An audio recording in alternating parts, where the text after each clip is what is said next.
প্রিয় শিক্ষার্থী বন্ধুরা, আসসালামু আলাইকুম। ট্যালেন্ট একাডেমি কেয়ারের পক্ষ থেকে সবাইকে স্বাগতম। আমি আজকে ষষ্ঠ শ্রেণীর অনুশীলনী 2.2 এর প্রশ্নের সমাধান নিয়ে আলোচনা করব। আলোচনার শুরুতে ছোট্ট একটি রিকোয়েস্ট করব, এখনও যারা আমাদের চ্যানেলটি সাবস্ক্রাইব করেননি অবশ্যই আমাদের চ্যানেলটি সাবস্ক্রাইব করে আমাদের সাথেই থাকবেন, আর ভিডিওটি শুরু থেকে শেষ পর্যন্ত অবশ্যই দেখবেন। এখানে আমাদের 1 নম্বর প্রশ্নটা ছিল শতকরায় প্রকাশ করো। কয়তে দেওয়া ছিল 4/3। আমরা জানি শতকরা এমন একটি ভগ্নাংশ যার হর থাকে 100। তাহলে আমরা এখানে লব এবং হরকে 100 দ্বারা গুণ করব।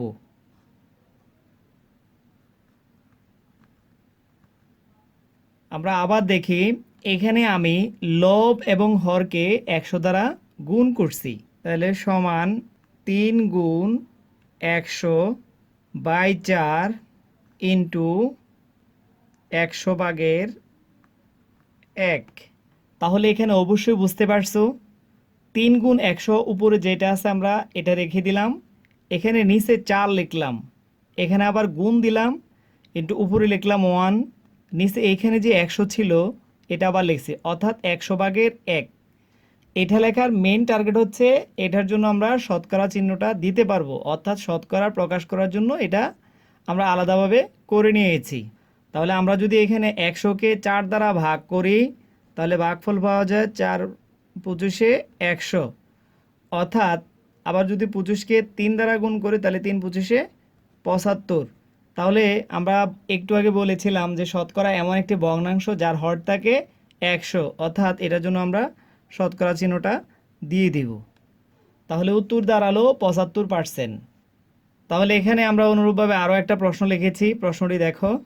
যেহেতু এই প্রশ্নটি সমস্ত দিয়ে আছে সুতরাং আমাদের প্রধান কাজ হচ্ছে শুরুতে সমস্তটা ভেঙে দেওয়া, অর্থাৎ আমরা জানি 25 এবং 2 গুণ করলে হচ্ছে 25 দুগুণে 50, 50 সাথে যদি 6 যোগ করে তাহলে হচ্ছে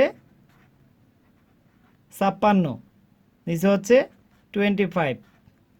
তাহলে একইভাবে আমরা লব এবং হরকে 100 দ্বারা গুণ করব, তাহলে 56 গুণন 100, নিচে হচ্ছে 25 গুণন 100। 56 ইন্টু 100 বাই নিচে হচ্ছে 25 ইন্টু, একইভাবে আমরা 100/1কে আলাদা করে দেব, সমান আমরা যদি এখানে 100কে 25 দ্বারা ভাগ করি তাহলে পাচ্ছি 4, অর্থাৎ 4×25 100। 56কে 4 দ্বারা গুণ করলে হচ্ছে 200। যেহেতু এখানে 100/1 আছে অর্থাৎ আমরা শতকরা চিহ্নটা দিয়ে দিব, তাহলে উত্তর দাঁড়ালো 224%। তাহলে দেখো অনুরূপভাবে আমরা আরেকটা প্রশ্ন সমাধান করব। এখন শুরুতে যে কাজটা করব এটার আমরা দশমিকটা উঠিয়ে দেব। তাহলে আমরা জানি দশমিকের জন্য দিতে হয় 1, পরে যেহেতু দুইটা সংখ্যা আছে তাহলে 2টা শূন্য দেব, তাহলে উপরে রয়ে গেল 65। তাহলে একইভাবে আমরা লব এবং হরকে 100 দ্বারা গুণ করব, সমান, তাহলে এখানে আমরা 65 ইন্টু 100 লিখতে পারি, অনুরূপভাবে নিচেও 100 লিখতে পারি, ইন্টু এখানে 100/1 লিখলাম, সমান। তাহলে আমরা যদি 100 কেটে দেই তাহলে আমাদের কাছে এখানে থাকে 65, অর্থাৎ 65। তাহলে এটার জন্য আমরা শতকরা চিহ্নটা দিয়ে দেবো। তাহলে আমরা একটু আগেও বলেছি যে শতকরা এমন একটি ভগ্নাংশ যার হর থাকে 100, অর্থাৎ এটার জন্য তুমি শতকরা চিহ্নটি দিয়ে দিবা। উত্তর দাঁড়ালো 65%। 2 নম্বর প্রশ্নটি ছিল আমাদের সামান্য ভগ্নাংশ ও দশমিক ভগ্নাংশে প্রকাশ করো। কয়ের প্রশ্নটা ছিল আমাদের কাছে 45%। তাহলে আমরা 45-এর জায়গায় 45কে রেখে দিলাম, ইন্টু আমরা একটু আগে শিখে আসছিলাম কি শতকরা এমন একটি ভগ্নাংশ যার হর থাকে 100, অর্থাৎ এই পার্সেন্টেজের জন্য আমরা দিতে পারি 100/1, সমান।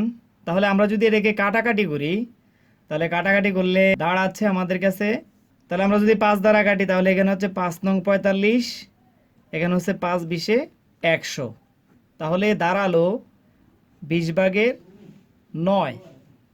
অর্থাৎ এই 20/9 হচ্ছে সামান্য ভগ্নাংশে প্রকাশ। মনে রাখবে তুমি কাটাকাটি করার পরে আর যদি কাটাকাটি না যায় পরে যেই ভগ্নাংশটা থাকবে সেটাই হবে সামান্য ভগ্নাংশে প্রকাশ। এবার আমরা 9কে 20 দ্বারা ভাগ করলে পাচ্ছি 0 দশমিক।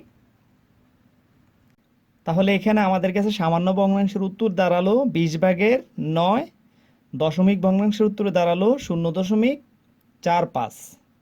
তার আলোকে আমরা আরও একটা প্রশ্ন সমাধান করি। এখানে শুরুতে যেহেতু সমস্ত আছে আমরা সমস্তটা ভেঙে নিব। তাহলে 37 আর 2 গুণ করতে হবে, অর্থাৎ 37 দুগুণে 74। এই 74-এর সাথে আমরা 1 যোগ করব, যোগ করলে দাঁড়ায় 75/2 ইন্টু এই শতকরা চিহ্নটার জন্য আমরা বসিয়ে দেব 100/1।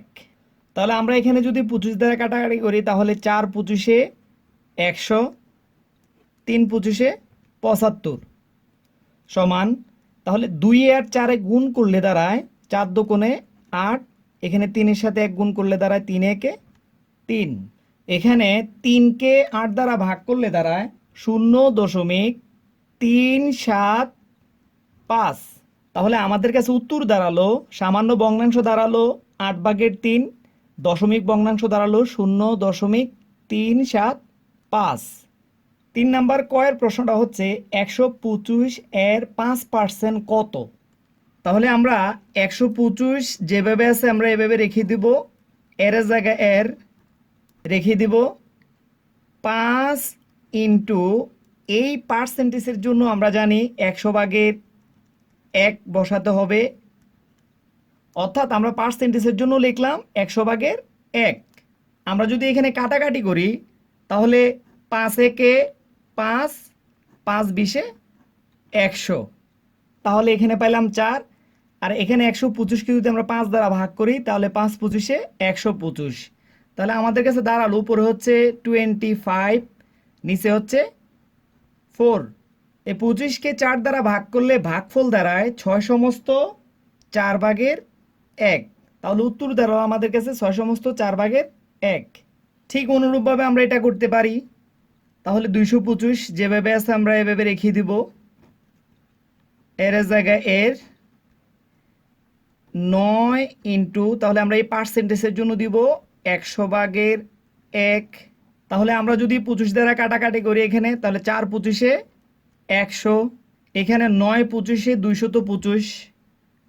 তাহলে আমাদের কাছে রয়ে গেল 9 আর 9 গুণ করলে হচ্ছে 9 নং 81, নিচে হচ্ছে 4, অর্থাৎ 4/81। 81-কে 4 দ্বারা ভাগ করলে ভাগফল দাঁড়ায় 20/4। তাহলে আমাদের কাছে উত্তর দাঁড়ালো 20/4। ঠিক অনুরূপভাবে দেখো আর একটা প্রশ্ন, 200 সেন্টিমিটারের 40% কত। তাহলে আমরা 200 সেন্টিমিটার যেভাবে সেন্টিমিটার যেভাবে সেভাবে রেখে দেব।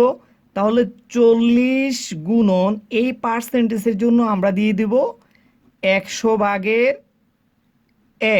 তাহলে আমরা যদি কাটাকাটি করি সেন্টিমিটারের, অর্থাৎ এখানে এর অবস্থায় আছে, আমরা যদি তাহলে এখন কাটাকাটি করি তাহলে মনে করো এই 0 0 কেটে দিলাম, তাহলে এখানে এই 0 এই 0 কেটে দিলাম, তাহলে রইল 4 20-এ 80। তাহলে আমাদের কাছে উত্তর দাঁড়ালো 80 সেন্টিমিটার। 4-এর কয়ের প্রশ্নটা দেখো, বলেছে এখানে 20 টাকা 80 টাকার শতকরা কত। তাহলে এখানে আমরা 20 টাকা 80 টাকার বলতে বুঝি 80/20 অংশ। 20 একে 20, 4 20-এ 80, অর্থাৎ উপরে হইল 1, নিচে হচ্ছে 4। এখন আমরা এই 4/1-কে শতকরায় প্রকাশ করব। তাহলে অবশ্যই আমরা একটু আগে শিখে আসছি শতকরায় প্রকাশ করতে হলে লব এবং হরকে 100 দ্বারা গুণ করতে হবে। তাহলে আমরা এখানে লিখতে পারি উপরে হচ্ছে 100, নিচে হচ্ছে 4 ইন্টু, আবার এটা যদি আমরা 100/1-কে আলাদা করে দিই, কারণ আমরা পার্সেন্টেজ দেওয়ার জন্য এটা আলাদা করে দিয়েছি। এখানে আবার কাটাকাটি করলে হচ্ছে 4 25-এ 100, অর্থাৎ এখানে পেলাম 25, আর 100/1-এর জন্য আমরা দিব শতকরা চিহ্নটা, অর্থাৎ আমাদের কাছে উত্তর দাঁড়ালো 25%। ঠিক একইভাবে আমরা লিখতে পারি 75 টাকা 120 টাকার, অর্থাৎ 120/75 অংশ। তাহলে আমরা যদি এটাকে 15 দ্বারা কাটাকাটি করি তাহলে এখানে হচ্ছে 5 15 75, 8 15 120। তাহলে আমরা পাইলাম 8/5 অংশ। তাহলে আমরা 8/5 অংশকে যদি শতকরায় প্রকাশ করি তাহলে আমরা জানি লব এবং হরকে 100 দ্বারা গুণ করতে হবে। তাহলে আমরা লিখতে পারি 5 ইন্টু 100/8 ইন্টু 100/1। আমরা যদি এখানে 4 দ্বারা কাটাকাটি করি তাহলে 4 দুগুণে 8, 4 25 100,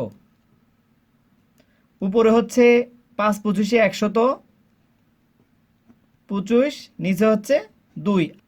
আর 100/1 জন্য আমরা শতকরা চিহ্নটা দিয়ে দেব। প্রিয় শিক্ষার্থী বন্ধুরা, আজকের আলোচনাটি কেমন হয়েছে কমেন্ট করে জানাতে ভুলবে না।